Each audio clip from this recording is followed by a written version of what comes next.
Please subscribe Tito Manny Vlog.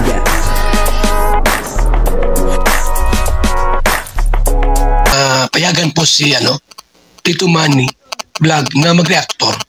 Wala man siyang records ng ng awayan. Diba si Kalinga Pedro ay nakita doon sa bahay ni Rina. Nakakatuwa naman na si Kalinga Pedro ay nakita doon mismo sa bahay ni Rina. Pero bago po yan, siyempre ako muna yung bumabati sa inyong lahat ng magandang umaga, magandang tanghali at magandang gabi sa inyong lahat mga kapatid. Saan man kayo ng panig ng mundo naroon ngayon ay mag-iingat kayo palagi at pagpalain kayo ng ating Panginoon. Maraming salamat din po sa patuloy na tumatangkilik sa aking YouTube channel at nanonood sa aking video reaction. Patuloy lang po natin suportahan sila Kuya Bal Santos Matubang, Kalinga Prab, Ate Edna Vlog, Jack Tapia, at syempre yung mga kasamahan po natin sa Karepa at yung Team Views at ganoon din po yung mga charity vlogger na Kalinga partner. Suportahan po natin silang lahat. Kung yan naman ay gusto nyo lang. Pero kung ayaw nyo, ay okay lang. Ito po yung video na kung saan si Kalinga Pedro ay namataan at nakita doon sa bahay ni Rina. At ang kabuuan po ng video ito ay mapapanood po natin sa YouTube channel ni Juan TV Vlog.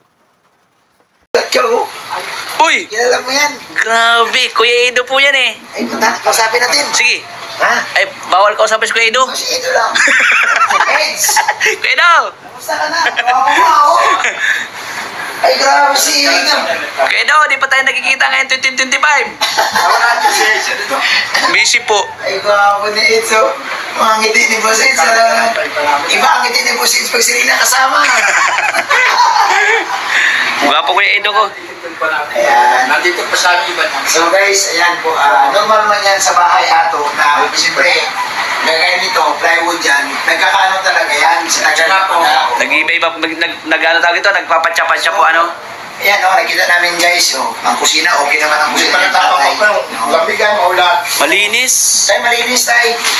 Ibig sabihin, Hindi pa po linis siya maigi pag hindi maulan ay. pero ibig sabihin tayo, nalinis mo siya. Makita naman natin, Juan, di ba? Opo. Itong kisame, siyempre normal yung kasi ulan. Oo, taglan ako. Ang kisame, sakit ng kisame yan, mainitim yan pag laging maulan. Parang amag. Amag po yan, amag lang. So, total sa bahay ni Lolo Nestor, pintura lang. Ang katapat nito, sana po. Yan, pintura lang. Wala naman po dito yung like matagas-tagas wala naman po. Wala pa naman tulo tayo. Wala naman tulo. Kasi kung may mga tulo, Ano yan yung ang pwede pwede ko na. kasi na? Ano nilagay mo kasi? Ganun sa Pero akin. Nalagyan ko niya bukas. Puro man to kuya. Babae ni Kalinga Prab, matibay. Oo, puro ito. Yan, Tapos kuya, okay yan din. Okay po, papasok po sa CR po. Pero kung may tao dyan mag-CCR. CR po. So, okay lang dito labas tayo? Dito ka sa kabila lumabas. Doon na sa labas. Sa labas na? Huwag ka dyan sa may multo dyan eh. Abira si Kuya Bobby. Sa multo. Abira ni Kuya. Oo nga, okay, sa amin din, grabe ang ulan. Dito Kuya. Okay lang, ma-inspection po natin? Sinapos ako. Opo, okay lang. Tingnan natin para makita po natin na ano. Ay, dito mo. Sige po. Ano lang natin, tingnan natin. Pero, sa ngayon po, wala naman dyan mga tagas-tagas, ano?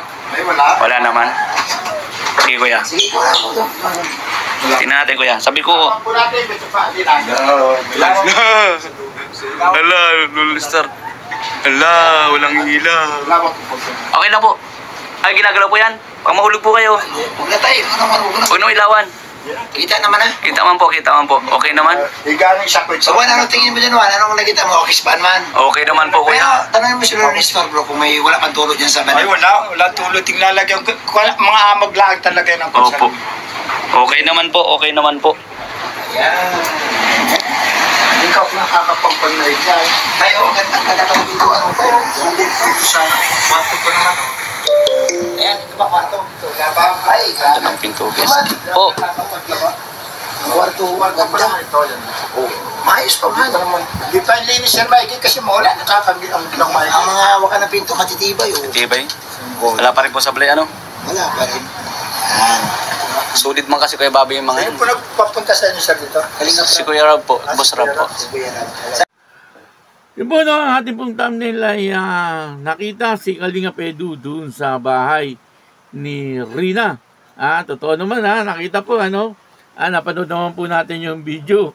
At nakita po natin na nandun si Kalingap Edu, kasama pa nga si Rina eh. Kaya lang nakasabit dun sa dingding at ito ay picture lang. Po. At hindi po fake news, nakita natin nandun. Baka ang iniisip nyo ay si Kalingap Edu ay doon nakita sa bagong bahay ni Rina.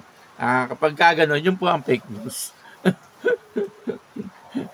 Ito ay parang parang may pagka-prank lang na sinasabi. Pero dito po ay makikita po natin na nandoon ang pagmamahal at respeto ni Lolo Nestor sa Kalingap. Kasi siyempre kung siya po ay wala ng respeto at may galit po siya sa Kalingap, ay wala na, tinanggal niya na po yun. Tinanggal niya na po at ibinasura na. Pero nakikita po natin na malinis pa nga yung picture parang nililinisan pa talaga ni Lolo Nestor upang sa ganoon ay nananatiling maganda yung picture ni Kalingap Edu at saka ni Rina. Nandun po talaga ang pagrespeto ni Lolo Nestor sa Kalingap at lagi niyang hinahanap si Kuya Bal at saka itong si Kalingap Rab. Ibig sabihin hindi niya po binabaliwala yung mga nangyari sa kanila ng Kalingap at saka ni Lolo Nestor. Kumbaga ay talagang nailagay din sa puso ni Lolo Nestor yung mga ginawang magaganda ng Kalingap sa kanilang buhay. At si Lolo Nestor naman po ay napakabait na tao din at yun na minsan dati kasi may naiba siya pero wala naman pong kahit katunayan yung mga pambabas na ginagawa sa kanya. Nakita po natin na talagang maganda pa rin yung bahay ni Lolo Nestor, malinis. Talagang alagang-alaga pa rin ni Lolo Nestor. At isa pa po rito napansin ko ay yung kwarto ni Rina, doon po sa bahay nila, yung malapit po sa terrace. Yun po ang kwarto ni Rina, kaya nga po ang sabi niya, ayaw niya pong tumira doon sa bahay ni Lolo Nestor. Noon sabi niya, kasi maingay daw po. Kasi siyempre, alam niyo naman, si Lolo Nestor, ang mga kasama po doon, noon. At saka ni Rina, yung puro mga lalaki, anak ni Lolo Nestor, puro mga lalaki. Siyempre, may mga kaibigan, may mga barkada, baka nagiinom po yun, malapit sa kwarto ni Rina. Ito naman po ay baka lang. Wala naman po tayong katunayan na nakita na may nagiinuman doon. Baka lang, si Rina ay naiingayan, po. Kung hindi naman, nagkikwentuhan lang doon, siyempre, katabi po nung kwarto ni Rina, kaya siguro naiingayan talaga siya rin. Kaya sabi niya, ayaw niya raw po tumira noon doon kasi ay maingay. Po. Kaya, yun dito nakita po natin na talagang alagang-alaga naman ni Lolo Nestor yung kanyang bahay. Po, at yun nga ay bahay din ni Rina. Masasabi po natin yun ay kay Lolo Nestor at saka kay Rina. Kasi yun naman po ay kay Lolo Nestor na lupa. At yun po ay parang ipinagpatuloy ng Kalingap yung bahay na iyon. Kumbaga dati nang may nakatayo, tapos ay pinaganda ng Kalingap. Po, kaya masasabi natin yung bahay na yun ay kay Lolo Nestor at saka kay Rina. Po, kaya yun, maraming salamat po sa inyong lahat. At ganoon din po sa mga taong nagmamahal kay Rina, sa patuloy po na nagmamalasakit sa kanya. Po, maraming salamat po sa inyong lahat. At ako po si Tito Manny Vlog na nagsasabing God bless you all. Diyos mabalos.